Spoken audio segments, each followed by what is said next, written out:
So there you have it. Jake Paul beats the legend, the icon, Anderson, the Spider Silva. You know, when are you guys going to learn, man? When are you guys going to accept the fact that, yo, this guy, he can box, he can throw. You know, everybody, they got so caught up in, especially the brothers. The brothers like to say, oh, Tyron, he from Ferguson, Compton, nigga, Brooklyn, nigga, Chi-Town, nigga, Philly, it don't matter, nigga. It doesn't matter, nigga. See, you guys got so caught up in the Disney kid. Oh, he's from Disney. He does YouTube and all this other dumb shit, you know? Now he took out Anderson, the Spider Silva. You were talking all that crap when he fought Tyron. And the thing is, let's go. I want to reiterate this. I want to toot my own horn a little bit. I knew Jake Paul would beat Tyron Woodley. I called it. You go back to the very first video I ever made on Tyron Woodley and Jake Paul. I said it. He's going to beat his ass, you know? And then I also said, if they ever fought again, he gonna beat his ass even worse. And that's what happened. Rematch. Out cold. Tyron Woodley became a meme. Everything he did prior to that fight, erased. Erased. He's known for being a guy that got flatlined by Jake Paul. Now, you have a situation like this, you know, Anderson Silva, and granted, Silva, he didn't become a complete meme, or however the hell you pronounce it, but he lost. Unanimous decision, even got dropped. And I gotta reiterate the fact that it's obvious. If people don't realize right now, anybody that don't realize by now that Jake Paul can box, don't know shit about boxing. Hell, if you didn't realize that before this fight, you didn't know shit about boxing.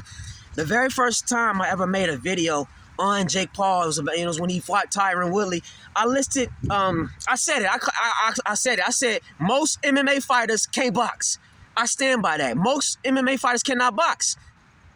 And I listed a few MMA fighters that I think can box. You know, I think I said Israel Adesanya, and I think I might even listed Anderson Silva. But even though I listed Anderson Silva, I never said Silva could beat Jake Paul. I just said, you know, there's a few that have somewhat decent enough boxing skills. But even then, look what happens. Lost to Jake Paul. And you know what? I got to say, I'm not surprised. It's different. You know, when you have MMA fighters, you could take the best MMA strikers out there, but they're not going to beat these guys in boxing matches because they're focusing on other stuff, knees, elbows, and all this stuff. Now, Anderson Silva losing this boxing match to Jake Paul, I don't think it takes away any credibility whatsoever as far as him being one of the best strikers in combat sports of all time and stuff, because his striking, he was known as a versatile striker. He wasn't known as like a boxer when he was dominating MMA. You know, so if this were like an actual striking match, in case you guys don't know, striking isn't just boxing, you know, elbows, knees, you know, all of that stuff. Anderson Silva will whoop Jake Paul, but this wasn't a striking match. It was a boxing match, you know, so yeah, and this actually, it sucks for MMA because everyone judges it like that, even though they say, oh, we shouldn't look at it like that. The fact of the matter is, a lot of people do. They look at this as a blow to the MMA community because, you know, Jake Paul, he beat the basketball players, like whatever, okay? He beat Askren, and Askren is like whatever too, because again, Askren wasn't known for being a striker. Even by MMA standards, he sucked. He was horrible, you know? Terrible striker. So it's like, all right, he beat Askren. And even Tyron Woodley, now he was a step above Ben Askren, but even Tyron Woodley knocked him out, and people are trying to make it seem like that was a very credible and impressive win. Me personally, and I think anybody that actually knows shit about boxing wasn't that impressed with him beating Tyron Woodley those 2 times, because anybody that actually studies boxing and watches how boxers move, Tyron really don't know shit about boxing. He's just a wrestler with the overhand. That's all he got. You know, feint a little bit, come over the top. He don't put combos together, like I said in the first video. His movement, just doing a whole bunch of screaming, yelling combos, no head movement, no feints, no dancing around, no setting, no nothing. All he do is just throw punches, and I remember when he fought Josh Koscheck. And Josh Koscheck was another one. Josh Koscheck is a wrestler. He was a wrestler that had developed a little overhand right, and he started knocking people out. So everybody's like, oh man, Koscheck's a striker. He's a striker. No, he's not a striker. He's not. He's just a wrestler with a fucking overhand. That's all Tyron Woodley was. He's just a wrestler with a good, powerful overhand right. But when he fights real strikers, you see what happens. And now, you know, but back to Anderson Silva and Jake Paul.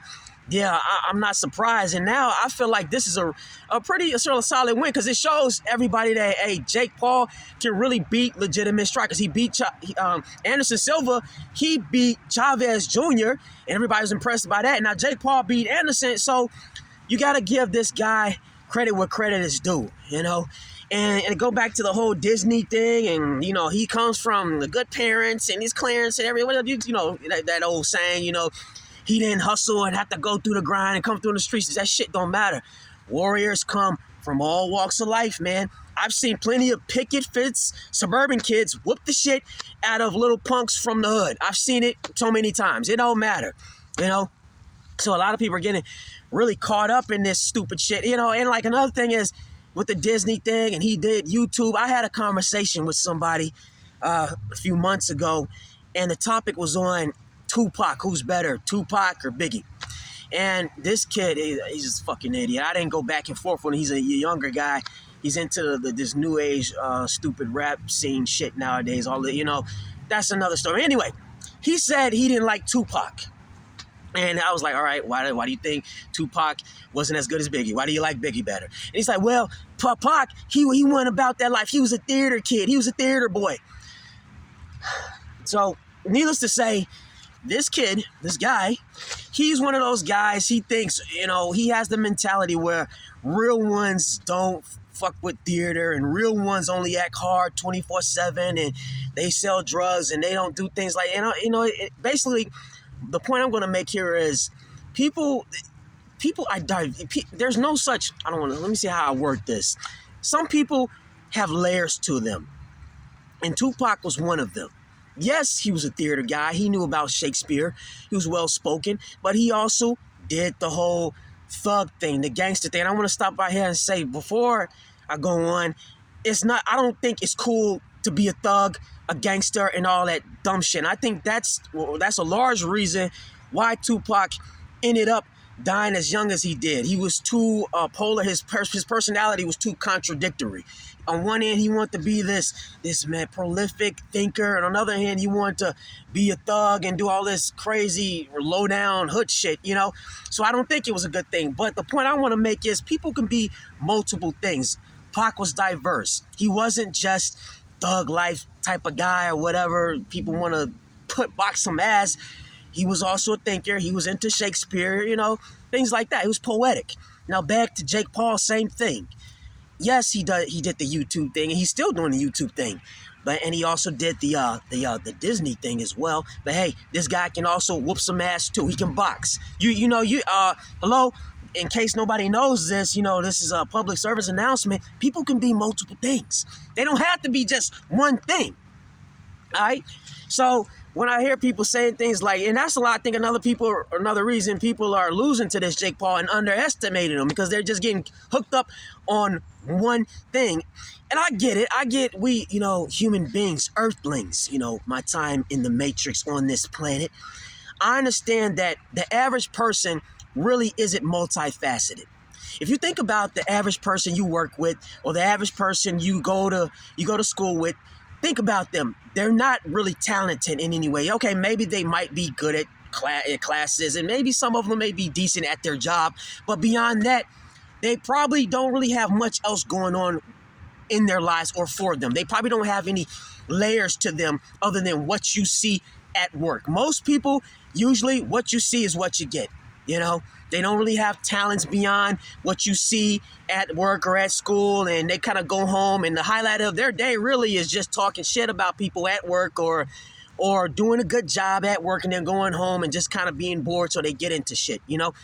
Most people are like that. So I get the mentality that the average person has, the commoner, that they want to box people into these little narrow-minded situations. Oh, you just do this one thing. You're only good at that one thing. You do this, you do that, and everybody just does this. Well, guess what?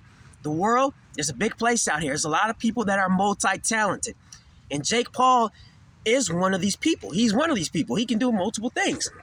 And I think people should start giving him a little bit more respect. It's obvious he can box. He certainly can. And I know now he called out Nate Diaz, which, you know, I'm going to call out flat out. I'm going to say, Nate Diaz can't box either. Nate Diaz can't box. He's just tough. That's all. He just tough. He just got an iron chin.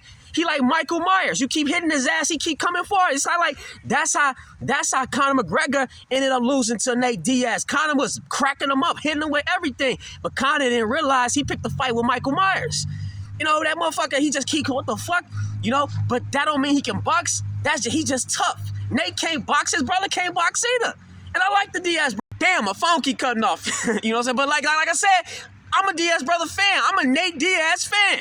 You know what I'm saying? I was a Diaz bro fan before it was cool to be a Diaz bro fan. Back when the establishment was hating on Nick, you know, kicking him out, suspending him for years, you know, stuff like that. I was a Diaz brother fan before it was cool to be a Diaz brother fan. But that being said, I gotta be honest. You know what I'm saying? They can't box either. They just got iron chins and they keep going forward. They both like Michael Myers. So if this Diaz brother Nate Diaz fight happens between him and Jake Paul, I'm gonna go with Jake Paul. Now I'm not gonna say like how I think Jake Paul will win. He probably could knock him out too, you know. But I definitely don't see Nate Diaz winning. You know what I'm saying? Like, and Nate Diaz, even like everybody trying to say like Nate Diaz is this great boxer. He don't have a lot of straight up like knockouts on his resume either. I think he got some TKOs, but he ain't really like known for flatlining people himself. And so I don't see him flatlining Jake Paul, a young, strong, hungry guy that got all the time in the world to just box. Jake Paul is a really athletic, big old head and stuff. He made to take shots and shit. I don't see Nate Diaz beating Jake Paul at all, you know. But I love to see it. You know what I'm saying? I love to see the fight. I think it's entertaining. I think it's entertaining to see all of these people that people think is going to whoop Jake Paul, get their asses whooped. You know? And maybe it needs to keep on happening just to send a message. Because I love the message that's being put out there right now. Is don't underestimate people. You know what I mean? Oh, the Disney kid, you know, the picket fence, spoiled little punk guy who comes from a good family. Whatever, man. He whooping everybody's ass. That's bottom line. He whooping everybody's ass, and I think he gonna continue to be whooping a lot of people's ass. I mean, I think he's gonna remain undefeated? Probably not, but I think he's a lot better than what people have been giving him credit for. You know, and if this Nate Diaz fight happens, man, I love to see it. I guess all I can say right now, man, is that everybody should stay tuned. But you know, as for now, man, hell of a fight. Congrats to him for beating the legendary Anderson Silva, and stay tuned. Let's all see where he goes from here. Later.